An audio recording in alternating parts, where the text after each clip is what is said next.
Hello বন্ধুরা, আশা করি সবাই ভালো আছেন। চলে এলাম আজ 29শে আগস্ট আবহাওয়ার খুব গুরুত্বপূর্ণ আপডেট নিয়ে। বন্ধুরা, এই ভিডিওতে সম্পূর্ণ আপডেট আপনাদেরকে জানাবো। আরব সাগরে ঘূর্ণিঝড় আসনা এবং অন্যদিকে বঙ্গোপসাগরে গভীর নিম্নচাপ, এই দু সিস্টেমের কী পরিণতি আগামী দিনে হতে পারে সমস্তটা আজকের এই ভিডিওতে আলোচনা করব। তো বলছি, ভিডিওটিকে কিন্তু অবশ্যই শুরু থেকে শেষ পর্যন্ত দেখবেন। ভিডিওটি ভালো লাগলে অবশ্যই একটি লাইক করবেন, আর আপনি যদি আমাদের চ্যানেলে নতুন হয়ে থাকেন তাহলে অবশ্যই চ্যানেলটিকে সাবস্ক্রাইব করে বেল নোটিফিকেশানটিকে প্রেস করে দেবেন। তো চলুন বন্ধুরা, আজকের এই ভিডিওটিকে শুরু করা যাক। এই মুহূর্তে আমরা প্রথমেই বঙ্গোপসাগর ছেড়ে একটু আরব সাগরের দিকে নজর রাখবো, তারপর আমরা বঙ্গোপসাগরের দিকে আসব।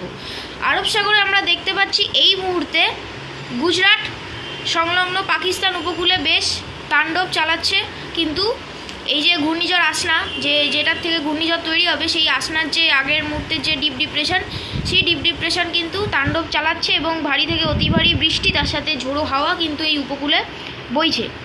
আমরা যদি এই মুহূর্তে ওয়েদার রাডারে যাই, এই যেখানটা মেঘ আমরা রয়েছে দেখছি, সেখানটা কেমন বৃষ্টি হয় সেই দিকে যদি আমরা নজর রাখি, তাহলে দেখতে পাচ্ছি কিন্তু বেশ ভালো আকারের বা ভারী মাত্রার বৃষ্টি কিন্তু এখানে হচ্ছে, তার সাথে কিন্তু ঝড়ও হচ্ছে। তো এখান থেকে কবে ঘূর্ণিঝড় তৈরি হবে সেটা আপনাদের দেখাবো। তার আগে আপনাদের উপগ্রহ চিত্রটা দেখিয়ে দিই। প্রত্যেকটা মোড় থেকে আমরা যদি এই মোড়েও যাই, তাহলে দেখতে পাচ্ছেন এই কিন্তু তার এই মুহূর্তের পরিস্থিতি। এই কিন্তু এখন রয়েছে হচ্ছে একেবারে গুজরাট সংলগ্ন পাকিস্তান বর্ডারে। আর এর যে কোথায় কোথায় ঝড় বৃষ্টি হচ্ছে সেটা একটু আপনাদের ডিটেলসে জানিয়ে দিই, তাহলে আপনারা আরও ভালোভাবে বুঝতে পারবেন। তো এই মুহূর্তে আমরা যেটা দেখছি, এদিকে গুজরাটের নলিয়া, খাবদা, গান্ধীধাম, তারপর জামনগর, দ্বারকা, তো এখানগুলিতে কিন্তু এই মুহূর্তে ঝড় বৃষ্টি চলছে। আর ঝোড়ো হাওয়াও কিন্তু বেশ ভারী মাত্রার ঝোড়ো হাওয়া কিন্তু বইছে, আর ভারী মাত্রার ঝড় বৃষ্টিও তার সাথে হচ্ছে এই মুহূর্তে। এটা গেল হচ্ছে এই মুহূর্তের পরিস্থিতি। এবার আমরা দেখব যে এটি কবে ঘূর্ণিঝড়ে পরিণত হবে, আর এটি আসনা আদেও তৈরি হচ্ছে, নাকি এটি শুধুই মানুষের ধারণা, নাকি মানে এটা কোনো এরর। তো সম্পূর্ণটা আপনাদের দেখাবো। আমরা চলে যাবো হচ্ছে উইন্ড এবং উইন্ড গাস্টে। প্রথমে আমরা উইন্ডে যাব এবং দেখব কবে নাগাদ এটি ঘূর্ণিঝড়ে পরিণত হয়। তো আজ হচ্ছে 29শে আগস্ট 2024। তো আজকে যদি আমরা টাইম প্লাস করতে থাকি, তাহলে দেখুন, তাহলে কিন্তু সেই একই পজিশানে থাকছে। মানে আজ সারাদিনই কিন্তু গুজরাট এবং সংলগ্ন পাকিস্তান বর্ডারের উপরই এ অবস্থান করছে, কোনো কিন্তু বেশি খুব একটা মুভমেন্ট আমরা দেখছি না। আগামীকাল হচ্ছে 30শে আগস্ট। 30শে আগস্ট যদি আমরা দেখি, তাহলেও কিন্তু সেই একই পজিশান, ভোর 6টা নাগাদ। যদি একটু সকালের দিকে যাই, সকালের দিকে কিন্তু এ আস্তে আস্তে আরব সাগরে ঢুকছে এবং তার শক্তি সেটা এই আরব সাগরে থাকা জলীয় বাষ্পের জেরে ধীরে ধীরে তার শক্তি বাড়াচ্ছে। আমরা যদি তখন এর উইন্ডটা দেখি, মানে নর্মাল যে বাতাসের গতি, সেই বাতাসের গতি দেখি, তাহলে কখন এটি ঘূর্ণিঝড়, তখন ঘূর্ণিঝড় হচ্ছে কিনা, তখন আমরা দেখতে পাচ্ছি এটি তখনই কিন্তু ঘূর্ণিঝড় হয়ে যাচ্ছে। কারণ আমরা দেখতে পাচ্ছি এ কিন্তু প্রায় 70-এর কাছাকাছি এর হাওয়ার যে গতি সেটা অ্যাচিভ করছে। আর উইন্ড যে গাস্ট, মানে বায়ুর যে ঝাপটা, সেই ঝাপটাও আমরা দেখছি 92, মানে ওই 100 কিলোমিটারের কাছাকাছি। তার মানে কিন্তু আগামীকাল সকালে এটি আরব সাগরে এসে পড়ছে এবং ঘূর্ণিঝড়ে পরিণত হতে আমরা লক্ষ্য করতে পারছি। আর তার জেরে কিন্তু গুজরাট উপকূল এবং পাকিস্তান উপকূল বেশ ভয়াবহ বিপদ সংকেতের মধ্যে কিন্তু থাকবে। মানে এই জায়গাগুলিতে কিন্তু বেশ ভালো রকম এফেক্ট এই ঘূর্ণিঝড় ফেলতে পারে, এই আসনা নামক ঘূর্ণিঝড়, যেটা পাকিস্তানের দেওয়াই নাম। আর এ কিন্তু পাকিস্তানের দিক থেকেই এ তৈরি হয়ে আসছে।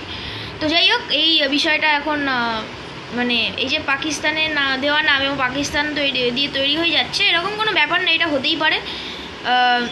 যে কোনো আমরা আগে অনেকবারই দেখেছি যে বঙ্গোপসাগরে যে নিম্নচাপগুলি হয়, সেগুলো আস্তে আস্তে মধ্য ভারত হয়ে এই গুজরাট পাকিস্তান হয়ে আবার আরব সাগরে রিমার্জ করে। তো এবছরে এরকম একটা হচ্ছে। তো এরকমই বিষয় না যে পাকিস্তানের দেওয়া নাম বলেই পাকিস্তানের দেওয়া নাম বলেই পাকিস্তান থেকেই যে হচ্ছে, তা কিন্তু না।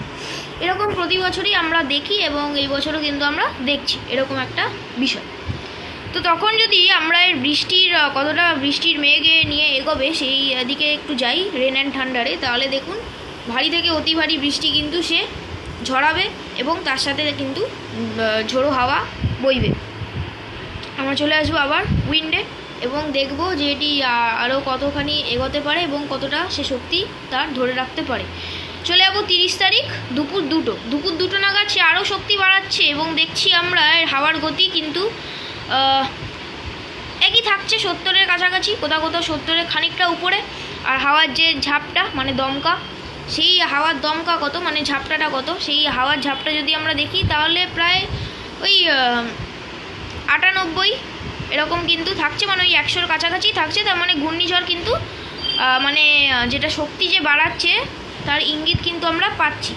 যদি আমরা 30 তারিখ 30শে আগস্ট যদি বিকেলের দিকে যাই, বিকেল 5টা নাগাদ সে কিন্তু তার যে শক্তি সেটা কিন্তু আরও বাড়ছে। এবং যদি আমরা এখানে উইন্ডে যাই, উইন্ডে গিয়ে আমরা কি দেখতে পাচ্ছি, উইন্ডে গেলে আমরা দেখতে পাচ্ছি এর যে হাওয়ার গতি সেটা কিন্তু ঘূর্ণিঝড় থাকছে আর বেশ ভালো রকম গতি নিয়ে কিন্তু এগোচ্ছে।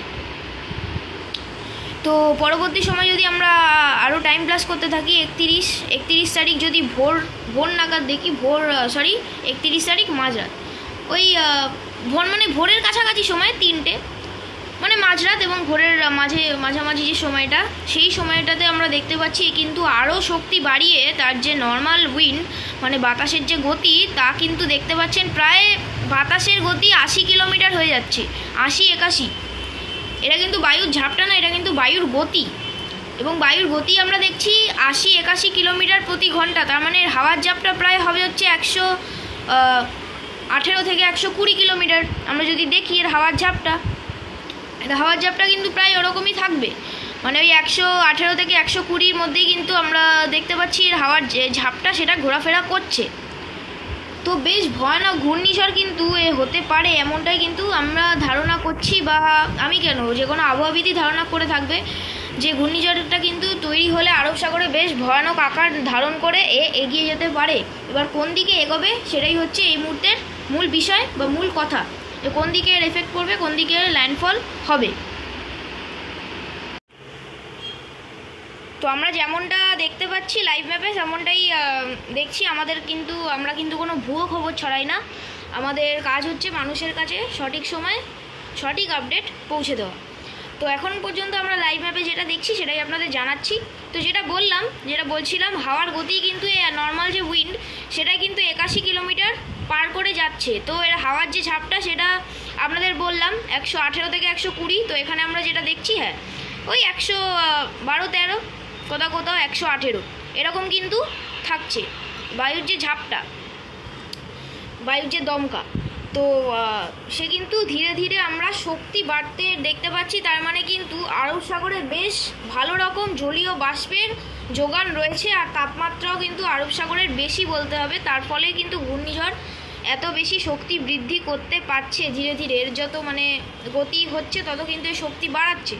আর সে সময় কিন্তু যদি বৃষ্টির দিকে আমরা নজর রাখি, বৃষ্টির মেঘের দিকে, তাহলে বৃষ্টির মেঘ কতটা সঞ্চয় করবে, কিন্তু ভারী থেকে অতি ভারী বৃষ্টির মেঘ নিয়ে তার সাথে এগিয়ে চলবে এবং তার সাথে ভারী মাত্রার কিন্তু ঝড় এই পাকিস্তান এবং গুজরাট উপকূলের মানুষজন দেখতে পারবেন।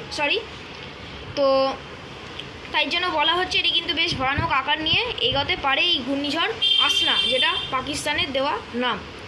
তো আমরা চলে যাবো উইন্ড গাস্টে এবং দেখে নেব যে এর পরবর্তী পরিস্থিতি কি হতে পারে। দেখুন 31 তারিখ ভোর নাগাদ এর যে পাকিস্তান উপকূলে যে ঝোড়ো হাওয়া বইবে, সেই ঝোড়ো হাওয়ার যে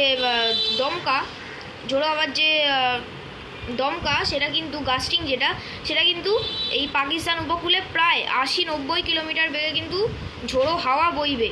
মানে হাওয়ার যে গাস্টিং মানে মাঝে মধ্যে যে দমকা হাওয়াটা এসে পড়ে, যেটা ধাক্কা মারে, সেই দমকা হাওয়ার যে গতিবেগ সেটা কিন্তু 80-90 কিলোমিটার এই উপকূলগুলিতে হবে। আর নর্মাল যে বায়ুর গতি থাকবে, এই নর্মাল যে বায়ুর গতি সেটা ওই 60-এর কাছাকাছি কিন্তু থাকবে। তো এরকমটা আমরা লক্ষ্য করছি। আর এই ঘূর্ণিঝড়ের জেরে কিন্তু প্রবল উত্তাল থাকবে মানে সমুদ্র। তার ফলে কিন্তু এখানকার যে মৎস্যজীবীরা তাদের কিন্তু সতর্কতা জারি করে দেওয়া হয়েছে অলরেডি ফিশারম্যানদের, মানে এই মার্কড এরিয়াগুলোতে কিন্তু না যেতে বলা হয়েছে। যেমন এই পাকিস্তান উপকূল এবং মধ্য আরব সাগর, এই ওমানের কাছাকাছি যে উপকূল, সেই উপকূলগুলিতেও কিন্তু সতর্কতা জারি করা হয়েছে। তো আমরা দেখে নেব যে পরবর্তী সময়ে কোথায় এগোতে পারে এবং কোন দিকে ল্যান্ডফল করতে পারে। যদি আমরা 31 তারিখ টাইম প্লাস করতে থাকি, 31 তারিখ সকাল 7টার সময় তার যে দাপট, হাওয়ার যে দাপট সেটা কিন্তু আরও বাড়ছে। প্রায় দেখতে পাচ্ছি আমরা যে গাস্টিং যেটা, সেটা কত দেখছি, গাস্টিং যেটা সেটা কিন্তু থাকছে হচ্ছে ওই একই থাকছে, 112-13 মধ্যেই কিন্তু থাকছে।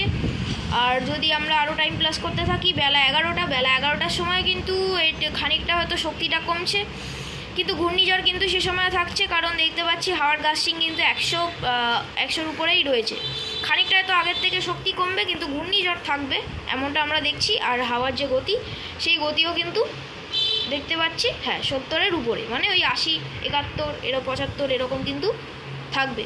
আর সে সময় কিন্তু পাকিস্তানের উপকূলে, যেমন করাচি, বিশেষ করে করাচি কিন্তু ভালোভাবে এফেক্টেড হবে। আর সমুদ্র উত্তাল থাকার ফলে মৎস্যজীবীদের সতর্কতা জারি করা, আরও ওয়ার্নিং দেওয়া হবে এবং ইতিমধ্যেই দেওয়া হয়েছে। তো যদি আমরা সে সময় বৃষ্টির মেঘের দিকে লক্ষ্য করি, বৃষ্টির মেঘ দেখুন ভারী থেকে অতি ভারী বৃষ্টি নিয়ে কিন্তু এগোবে, তার সাথে ঝোড়ো হাওয়াও থাকবে। ক্লাউডের যে স্ট্রাকচারটা এই মুহূর্তে আমরা দেখলাম পাকিস্তান এবং গুজরাট সংলগ্ন উপকূলে, এই ক্লাউডের স্ট্রাকচার আরও বৃদ্ধি পাবে এবং বৃদ্ধি পেয়ে কিন্তু ঝোড়ো হাওয়া এবং বৃষ্টি নিয়ে সে এগোবে। আরও কিন্তু মেঘ সে ঘনীভূত করবে, বা মেঘ সে আরব সাগরে যত মেঘ আছে টুকরো সেই নিজের দিকে টানবে এবং ভারী থেকে অতি ভারী বৃষ্টি নিয়ে সে এগোবে একেবারে আরব সাগরের মধ্যভাগে বা ওমানের দিকে। তো আমরা 31 তারিখ যদি বিকেলের দিকে যাই, 31 তারিখ বিকেলেও কিন্তু সে ঘূর্ণিঝড় আকারে এগিয়ে যাচ্ছে একেবারে পাকিস্তান উপকূলের প্যারালেল হয়ে। পাকিস্তানের উপকূল প্যারালেলই কিন্তু টাচ করে সে এগোচ্ছে, বেশ ঝোড়ো হাওয়া এবং বৃষ্টি দিয়ে সে পাকিস্তানের উপকূলের প্যারালেল হয়ে কিন্তু এগোচ্ছে। যদি আমরা 1 সেপ্টেম্বর যাই, 1 সেপ্টেম্বর কিন্তু সে ঘূর্ণিঝড় তকমাই থাকছে, কারণ যে হাওয়ার ঝাপটা যেটা দেখছি আমরা 90-91 কিলোমিটার, আর হাওয়ার যে গতি সেটা যদি আমরা লক্ষ্য করি, হাওয়ার গতিও কিন্তু থাকছে ওই 65 এরকম কিন্তু থাকছে। তো তখনও কিন্তু ঘূর্ণিঝড় থাকছে, তবে ঘূর্ণিঝড় থেকে কিন্তু 1 ক্যাটাগরি ডাউনগ্রেড হবে বা 2 ক্যাটাগরি ডাউনগ্রেড হবে, তারপর সে ওমান বা আরব সাগরেই মিলিয়ে যাবে। 1 সেপ্টেম্বর যদি আমরা বেলা টাইম প্লাস করতে থাকি, সকাল 11টা নাগাদ যদি আমরা দেখি, 11টা নাগাদ আমরা দেখছি কিন্তু সে আস্তে আস্তে তার যে শক্তি সেটা কিন্তু হারাচ্ছে। বন্ধুরা, এখানে একটু নেটওয়ার্ক প্রবলেম আছে, তাই আমার হয়তো এখানে কেটে যাচ্ছে, কিন্তু আমি যত সম্ভব চেষ্টা করব আপনাদেরকে দেখানোর। তো 1 সেপ্টেম্বর আমরা দেখতে পাচ্ছি যে কিন্তু সকাল 11টা নাগাদ ধীরে ধীরে তার শক্তি হারাচ্ছে, বা শক্তি হারানো কিন্তু ঘূর্ণিঝড়ের যে দাপট সেটা কমে আসা। তো সেই ঘূর্ণিঝড়ের দাপট খানিকটা হলেও কিন্তু কমে আসছে 1 সেপ্টেম্বর বেলা ওই দুপুর নাগাদ, আর সে কিন্তু ধীরে ধীরে ওমানের দিকেই এগোচ্ছে, এমনটাই আমরা লক্ষ্য করতে পারছি। তো এই হচ্ছে এই মুহূর্তের আমরা যে 1 সেপ্টেম্বর অবধি যে আপডেট পাচ্ছি সেই অনুযায়ী আপনাদেরকে দেখাচ্ছি। তো আমরা যদি সে সময় বৃষ্টি মোডে দেখি, বৃষ্টি মোডে কিন্তু বেশ ভালো রকম বৃষ্টি এখানে হবে। রেন অ্যান্ড থান্ডারে যদি যাই, ভালো রকম কিন্তু বেশ ভালো অতি ভারী বৃষ্টি কিন্তু বৃষ্টির মেঘ সে সঞ্চয় করে এগোবে। তো এই হচ্ছে মোটামুটি ঘূর্ণিঝড় আসনার পরিস্থিতি আপনাদেরকে দেখালাম, আর এখানে দেখানো যাচ্ছে না, তো সম্পূর্ণটা দেখালাম। ওমানের কাছাকাছি গিয়ে কিন্তু সে মিলিয়ে যাবে আর তার দাপট কিন্তু শেষ হবে। তো বন্ধুরা, এই হচ্ছে ঘূর্ণিঝড় ঘূর্ণিঝড় আসনার আপডেট। তো আপনাদেরকে সম্পূর্ণটা দেখালাম। এই যে 31 তারিখ যেটা বললাম, দুপুর নাগাদ সে শক্তি হারাবে, আর শক্তি হারালে কিন্তু যে বৃষ্টি এবং ঝোড়ো হাওয়ার যে দাপট সেটাও কিন্তু কমতে থাকবে। তো বন্ধুরা, ঘূর্ণিঝড় আসনা নিয়ে আপনাদেরকে ছোট্ট করে আপডেট দিতে চলে এলাম, আর ছোট্ট করে আপডেট দেবো হচ্ছে এই বঙ্গোপসাগরের যে ডিপ ডিপ্রেশন বা ডিপ্রেশন সেটা নিয়ে। আমি মুখেই বলে দিচ্ছি, কারণ এই ম্যাপে কিন্তু ডিস্টার্ব করছে এখন একটু, তাই ম্যাপে দেখানোটা পসিবল হচ্ছে না। তো আমরা দেখছি যে আগামীকাল রাতের মধ্যে কিন্তু সে হিট করে দিচ্ছে হচ্ছে ওড়িশা সংলগ্ন উত্তরন্ধ্র, দক্ষিণ ওড়িশা সংলগ্ন উত্তরন্ধ্র কোস্টে কিন্তু সে ল্যান্ডফল করছে বা হিট করছে আমরা দেখছি আগামীকাল মাঝরাতে। আর আজকে কালকে কিন্তু সে বেশ ভালো রকমের দাপট সঞ্চয় করে কিন্তু সে এগিয়ে যাবে, এবং ভারী থেকে অতি ভারী বৃষ্টি এবং অতি ভারী বৃষ্টির মেঘ কিন্তু সে সঞ্চয় করে এগোবে। তো 31 তারিখের পর কিন্তু সে একেবারে কোস্টাল এরিয়াগুলো উপর ছুঁয়ে যাবে এবং আস্তে আস্তে সে কিন্তু মধ্য ভারত হয়ে একেবারে মিলিয়ে যাবে, মানে মধ্য ভারতের উপরেই খানিকটা দাপট, বৃষ্টির দাপট দেখেই কিন্তু সে একেবারে পুরোপুরিভাবে মিলিয়ে যাবে, তার আর কোনো দাপট থাকবে না। 4 সেপ্টেম্বর পর্যন্ত এর দাপটটা থাকবে, তারপর কিন্তু এ আস্তে আস্তে মিলিয়ে যাবে। এ কিন্তু এই ঘূর্ণিঝড় আসনার মতো আবার আরব সাগরে রিমাচ করবে না। দেখুন এই যে ঘূর্ণিঝড় আসনার কথা যেটা বলছিলাম সেটা কিন্তু এই যে দেখতেই পাচ্ছেন ওমানের কাছাকাছি গিয়ে কিন্তু সব বৃষ্টির মেঘ যে সে বৃষ্টির মেঘগুলোকে ধীরে ধীরে হারাবে, মানে 2 সেপ্টেম্বর নাগাদ এই যে দেখছেন, এবং ওমানের খুব কাছাকাছি গিয়েই কিন্তু দেখুন এই সাগরেই মিলিয়ে যাচ্ছে। তার মানে ওমানের উপর কিন্তু কোনো ক্ষয়ক্ষতি হবে না বা ঘূর্ণিঝড় কিন্তু ওমানের উপরে হিট করবে না। ঘূর্ণিঝড় কিন্তু সাগরের উপরই মিলিয়ে যাবে খানিকটা। এই পাকিস্তান গুজরাট থেকে সঞ্চয় করা এনার্জি নিয়ে সে আরব সাগরে ঘূর্ণিঝড় রূপে এসে পড়বে। তারপর ঘূর্ণিঝড় খানিকটা ভয়াবহ শক্তি ধারণ করে সে কিন্তু ধীরে ধীরে ধীরে ধীরে ওমানের কাছাকাছি এসে ময়েশ্চারের প্রভাবে কিন্তু, মানে ল্যাক অফ ময়েশ্চারের জন্য কিন্তু এ তার শক্তি হারিয়ে ফেলবে এবং আরব সাগরেই মিলিয়ে যাবে। কিন্তু তার আগে পর্যন্ত বেশ ভালো রকমের ঘূর্ণিঝড়ের দাপট নিয়ে সে এগিয়ে চলবে ওমানের দিকে, কিন্তু ওমানকে কিন্তু টাচও করবে না বা ল্যান্ডফলও করবে না, সে আরব সাগরের দিকেই মিলিয়ে যাবে। তো এই হচ্ছে দুদিকের 2 সিস্টেমের আপডেট। আর এই সিস্টেমের বঙ্গোপসাগরের সিস্টেমের আপডেটও দিয়ে দিলাম। এই কিন্তু 30 এবং 31 তারিখ ভোর বা মাঝরাতের দিকে সে ল্যান্ডফল করবে উত্তর ওড়িশা, দক্ষিণ ওড়িশা সংলগ্ন উত্তর অন্ধ্র। এই মুহূর্তে তার অবস্থান ঠিক এখানে আপনারা দেখতে পাচ্ছেন, এবং এ কিন্তু এখনই বেশ অতি ভারী বৃষ্টির মেঘ সঞ্চয় করে নিয়েছে তার দিকে, এবং সেই বৃষ্টির মেঘ নিয়ে কিন্তু সে এগিয়ে যাবে। তবে অপেক্ষাকৃত আমাদের দক্ষিণবঙ্গে খুব একটা এফেক্ট করবে না, ঝিরিঝিরি হয়তো খানিকটা সময় বৃষ্টি হতে পারে, কিন্তু খুব একটা বেশি বৃষ্টি হবে না। তো পরবর্তী দিনগুলিতে আর আলাদা করে কিছু দেখানোর মতো নেই, বৃষ্টি কিন্তু খুব একটা বেশি নেই আগামী দিনে। 5-6 তারিখ যদি আমরা দেখি তাহলে কিন্তু কোনো রকম কোনো বৃষ্টি আমরা লক্ষ্য করতে পারছি না। দেখুন ওই দুপুরের দিকে খানিকটা হয়তো হালকা পাতলা মাঝারি কোথাও কোথাও বিক্ষিপ্তভাবে বৃষ্টি হবে, কিন্তু তার জেরে কিন্তু মানে কোনো রকম বড়সড় কিছু আমরা লক্ষ্য করতে পারছি না। তো এই ছিল হচ্ছে আপডেট। আর উপগ্রহ চিত্রে এই মুহূর্তের যে বঙ্গোপসাগরের যে গভীর নিম্নচাপ, সেই গভীর নিম্নচাপের পরিস্থিতি আপনাদের যদি দেখাই তাহলে কিন্তু এই যে দেখতে পাচ্ছেন বেশ ভালো রকম ভারী থেকে অতি ভারী মেঘ কিন্তু সে সঞ্চয় করেছে, এবং এই মেঘ কিন্তু আরও ঘনীভূত সে নিজের চারিদিকে টানবে, মানে বঙ্গোপসাগরের সব মেঘ কিন্তু সে নিজের দিকে টানবে এবং অতি ভারী বৃষ্টির মেঘ নিয়ে কিন্তু সে এগিয়ে চলবে। তো বন্ধুরা এই ছিল হচ্ছে আপডেট। তাপমাত্রা কিছু দেখালাম না, ওই রকমই যেমনটা গতকাল বলেছিলাম ওরকমই থাকবে, কিছু চেঞ্জেস হবে না। বৃষ্টি যদি খুব বেশি সময় ধরে না হয় তাহলে তাপমাত্রা বাড়বে, সে সময় আপনাদেরকে তাপমাত্রা আলাদা করে দেখিয়ে দেবো। তার আগে তাপমাত্রা দেখানোর মতো কিছু কিন্তু এই মুহূর্তে পরিস্থিতি নেই। তো চলুন, এই হচ্ছে আপডেট। তো আশা করি আপনাদের ভিডিওটি ইনফরমেটিভ লাগলে অবশ্যই শেয়ার করে দেবেন। বিশেষ করে এই ঘূর্ণিঝড় আসনা নিয়ে কিন্তু আরব সাগরে যদি আপনাদের কোনো মানুষজনদের চেনাশোনা থাকে তাহলে অবশ্যই শেয়ার করে দেবেন, আর যদি না থাকে তাহলে কিন্তু তাহলেও শেয়ার কোথাও শেয়ার করার চেষ্টা করুন যাতে মানুষজন সতর্ক হয়ে যেতে পারে। তো বন্ধুরা এই ছিল আপডেট, আশা করি আপনাদের ভালো কাজে লেগেছে এবং ভালো লেগেছে। তো ভালো লাগলে অবশ্যই লাইক করবেন, শেয়ার করবেন এবং চ্যানেলটিকে যত তাড়াতাড়ি সম্ভব অবশ্যই সাবস্ক্রাইব করে নিন। এই চ্যানেলে কিন্তু আমার অনলি 5 সাবস্ক্রাইবার হয়েছে, তো আশা করছি আপনারা সাবস্ক্রাইব করে সেটাকে 100-র উপর তো করবেনই, এরকম আশা কিন্তু রাখছি। আর আবারও বলছি যে আমি আগের চ্যানেলটিকে রিভাইভ করার চেষ্টা করব বা নতুন চ্যানেল পসিবল হলে ক্রিয়েট করব। তো চলুন বন্ধুরা, আবার দেখা হবে পরবর্তী ভিডিওতে। ততক্ষণের মতো সবাই ভালো থাকবেন, সুস্থ থাকবেন, টাটা।